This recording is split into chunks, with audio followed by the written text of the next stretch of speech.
সে অনেক কাল আগের কথা। নানু একবার গ্রামে ইলিশ মাছ ভাজা করেছিলেন। ভর দুপুরবেলা আমি সেখানে গিয়ে বললাম, নানু দাও না আমাকে একটা ইলিশ মাছ ভাজা। তখন নানু আমাকে বলল, এই ভর দুপুরবেলা ইলিশ মাছ খেতে হয় না, বুঝেছো আপু? তারপরও আমি অনেক বায়না করলাম। তারপর নানু আমাকে একটা ইলিশ মাছ ভাজা দিল। আমি সেই ইলিশ মাছ ভাজাটা নিয়ে একটি গাব গাছের নিচে দাঁড়িয়ে দাঁড়িয়েই খাচ্ছিলাম। হঠাৎই আমি আমার ঘাড়ে একটি গরম নিঃশ্বাস অনুভব করলাম।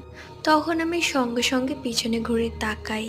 দেখি আমার নানু দাঁড়িয়ে আছে এবং আমাকে বলছে, দে মাছ দে।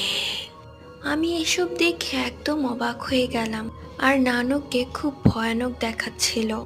তারপর আমি সেখানে অজ্ঞান হয়ে পড়ে যাই। আমার আর কিছুই মনে নেই। ঘটনাটি লিখেছে আমারই একজন সাবস্ক্রাইবার, যার নাম হচ্ছে সাইমা। So like, subscribe.